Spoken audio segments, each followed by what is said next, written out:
Hey, and welcome to the highlights of episode number 211 with Denise Duffield Thomas. Some of my favorite parts of this episode were when she shares the common money blocks most people have and the tools we need to move through them.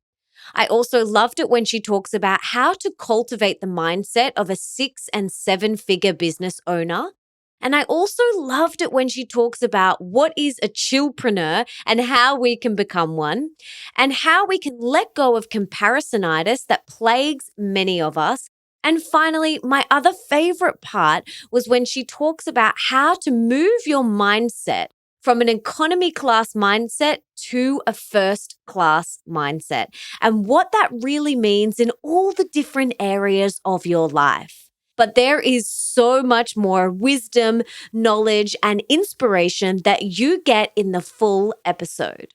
So, to listen to the full podcast and get all the info in the show notes, head on over to melissaambrosini.com/211 right now. Welcome, Denise. I'm so excited to have you on the show. Now, can you tell us about your story? How did you get to where you are today doing the work that you now do? Well, I help people with money mindset in particular. And I actually wanted to be an entrepreneur really my whole life. As a kid, I wanted to start businesses. I think the most frustrating time of that for me, though, was in my 20s because that's when I started realizing there was this world of entrepreneurship. And I was like, oh my God, this is how I'm going to be a millionaire by 30. And I was like, oh my gosh, this world of entrepreneurship is just amazing. But I couldn't figure out what I wanted to do. And I remember being a kid and, starting different businesses all the time or starting different clubs after reading Babysitter's Club and never figuring out how I could monetize my gifts. And in my 20s, I did so many random little businesses, but I was also going in and out of corporate life. So I would jump into a job, last about 6 months. I don't know how long your time frame is for working for other people, but I'd last about 6 months. And then I thought, okay, I want to start a business. And I would come up with a random idea, like I'm going to be a dating coach. And then I would quit my job, try and figure out how I could run a business. And then I'd run out of money and I'd have to go back into a job. And I did this for almost 10 years, incredibly frustrating. So what I realized is that I had a lot of stories about money. I had lots of negative thoughts about myself and money, and not even just money itself, but numbers. I had to go through and really unravel all of those stories because until I did that, I realized that none of my business ideas would work at all. And also realized that what I was really good at was inspiring and motivating people. But for years, I had told myself that wasn't a real job. And so that's where I started. I suppose what I do now, I started off as a life coach, very generic life coach. Come to me and I'll help you with anything. Bring me your problems. And that's what I was like as a kid. That's what I was like as a teenager. That's what I was like in my 20s with all my friends and family. And then I realized I really loved working with people on entrepreneurship, on business. That really made me feel excited. And then I realized that a lot of those people had the same problems that I had around money, stories around money, negative beliefs around money. And I decided to go all in that particular space. And that's what I do now, 3 books later. And it's really fun because I love hearing people's stories around money. Firstly, I want to ask you, what are some common money blocks that people have and how can we move through them? Sure. So I find that there's some really universal money blocks within entrepreneurs, particularly amongst female entrepreneurs. And the first one is that you have to work really hard to make money. I see this is such an origin story for so many of us.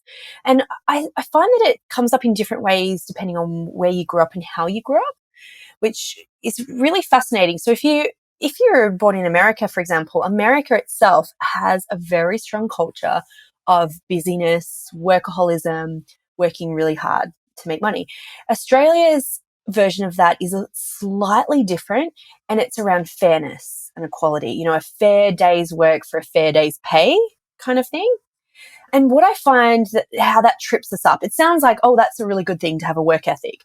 Where it trips us up now, especially if you work online, is that your soul or your money consciousness, it hasn't caught up with the fact that we live in a digital society now.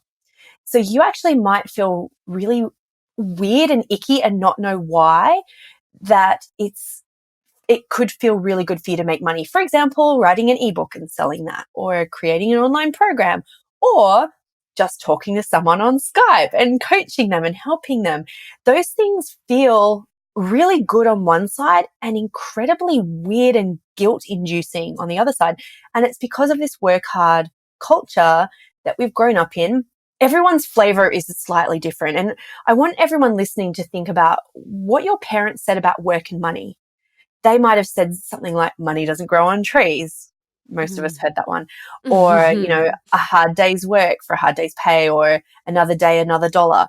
Those things are so deeply ingrained in us that we actually resist the ease. We resist the easy path. We also resist what we're here to do, which is so funny. Most of the time our work, our calling is an unraveling, not a discovery, because I could motivate and inspire people when I was a kid. That's what I did. But I didn't think that was a job because it felt too easy. It felt too obvious. It felt too enjoyable. And my idea of work was something that you had to go and do that you didn't necessarily like. And then you got a little bit of money for that. So I'm sure most people listening have their own similar stories. What's interesting about that though is it doesn't matter how much money you grew up with. It can still be a universal money block. So what can we do? Like, for everyone listening who's like, oh, okay, I'm aware that I have some money blocks that are stopping me from stepping into that ease, which is our truth. What can we do? Like, how can we release these blocks so that we can really step into that ease? Well, I think the very most important thing is awareness. Yeah. That takes care of so much, because then you're like, oh, okay, that's why I'm doing X, Y, Z. And if you can link that belief to then the behavior, then you can do something to stop it, which I'll talk about in a second. But I just want to give you some practical examples about how this might be showing up for people. One big one is a reluctance to delegate. Oh, I had that for years. Like, I mean, I've been doing my business now since 2011, and I had so much reluctance at the start, so much, like couldn't let go of control. I'm the only one that can do my emails. I'm the only one that can do admin.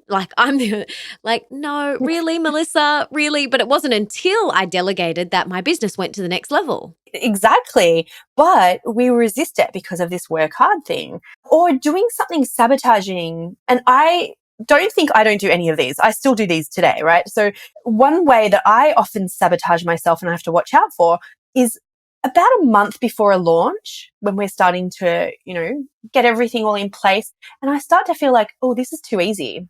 This is too easy. It's too smooth now. We've been doing this for so long. And I often then come up with an idea that could totally create more work for us. For example, every month before a launch, like clockwork, I think now's the time for us to leave Infusionsoft. Oh, dear gosh. You ever done that? Oh, yeah. I've tried all of them and it's so full on. But yeah, just do it just before a launch. Great idea. Yeah. Or like, oh, it's time to just do something that will kind of break your business a little bit so you can justify the money. I've done things like stay awake all night, working on a sales page because I was procrastinating. And all of these behaviors, these very practical behaviors, are symptoms of this work hard belief that we have. As you make more and more money, you think it will be different money blocks, but it's the same money blocks. Because I was like, oh, well, it was okay for me to make 1,000 a week. And then it was like, well, it's not okay for me to make 10,000 a week. So the numbers will be different, but the money block will be the same. This is not okay. It's almost like, it's all relative to where you're at in your journey. It's like that glass ceiling. So it's the same block, but you just hit it and it's in a bigger capacity. Exactly. And so that's why I always say, money mindset is just an ongoing process. You can still make money with money blocks because, hey, I've never found a place where they're completely absent, but it's just being aware of what those things are that will trip you up. And it all comes down to this work. I have to work really hard. The one that though I find that is similar but different for a lot of women is this idea that you can help people or make money, but you can't do both. And it's related to the work hard thing because it's a deeper layer of it. It's just one other layer because it's like, oh, I've realized that I'm allowed to make money. Okay, I've gotten that. But then it's like, oh, but I'm not allowed to make money helping people. That's not cool. It's not selfless. It's not nice. It's whatever. So it's the same block, but it's just a different nuance to it. But I wanted to ask you, how are these money blocks stopping us from having the wealth that we truly desire? Like, and what is the cost? I've been reading a lot about climate change and things like that. And a lot of people who write about these things often say that one of the biggest differences we can make is empowering women and children. And which sounds like, how does that impact the world and the planet? Is because when women have more money, they increase the GDP of their country. They increase education levels across the population. They spend their money in ways that enrich their communities, all of those things. So I see now is the time for women to harness wealth because wealth is often power on the planet. So there's a big, big cost, like to the planet for us doing this. But then if you think of it on a micro level, so many women I know have just beautiful creative dreams that they want to fulfill, or they want to help a lot more people. They want to give money. They want to create abundance for themselves, but also their community and their families and beyond. And I would say now, if you look at the barriers that women in, first world developed countries, there's not very many barriers to entry to start a business. The biggest barrier to entry that we have is often our own mindset. You talk a lot about cultivating the mindset of a 6 or even a 7-figure business. How do we do that? The mindset stuff is just so funny because it's just going to follow you throughout your whole journey of being a business. So for me, I'm always just looking like, what am I resisting and why? And people might think that's really funny to think that I was worried about, not being liked. But I want also to drive home the point that your money mindset and your mindset in general, it doesn't necessarily get more and more sophisticated as you make more money. It's actually very simple in the basics. You have to deal with the basics over and over and over and over again. The fear, the imposter syndrome, the I don't deserve this. This is too much. It can't be this easy. That stuff is the same whether you're making your first $100, $100, and your first $1,000, and then your first 100,000 and your first million. And for me, I have to deal with that to go and make $10 million in a year. And that might surprise people because they think, oh no, your problems must get more sophisticated. They really don't. I don't think. Now, I'm a huge believer in multiple revenue streams. How do you call in your abundance? I guess I get most of mine come from my business in a way. So I have royalties from books.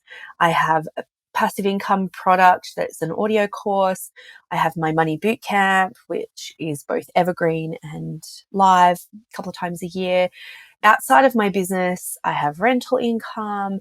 And I would say that I would love to get better at investing in the future. That's a skill that I would love to do because I do see the importance of having different streams maybe outside of your business or different streams within your business that, for different times of your life. For example, a lot of people listening might be thinking about having babies in the future, and you might not be able to work in your business how you worked in your business before.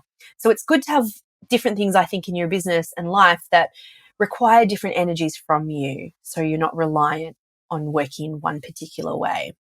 Well, I love this whole concept of the chillpreneur and really stepping into that ease and that grace more. So can you tell us what is a chillpreneur and how do we become one? Yes. So chillpreneur is definitely not about perfection. Sometimes when people think of that kind of entrepreneur, we think of someone like working in a hammock, and working just from Bali. And the truth is you can be a chillpreneur anywhere around the world. You can be a chillpreneur and not work on the beach, which I actually don't do myself. I work in an office. But it's a mindset of finding the path of least resistance. And you can do that in lots of different ways. I think one of the most important things in finding your path of least resistance is being really true to what you actually want to do in the first place, how you want to serve people, who you want to serve, what kind of services or products you want to offer. And often people sort of ask me things like, well, how do I get out of my comfort zone? And I'm like, just do the easiest thing. Like, who said you always have to live in fear? Why don't you just do the easiest thing? Or people say, how do I prioritize? And I go, write a list of everything you want to do and then do the easiest one. Finding a business that works for your personality and that feels easeful for you. Ease is different for everyone. What feels easy for me might feel completely different for you, Melissa. How can we interject more ease? How can we put on that chillpreneur hat and step into more of that with what we do in all of the areas of our life? Well, you mentioned something, right, about comparisonitis.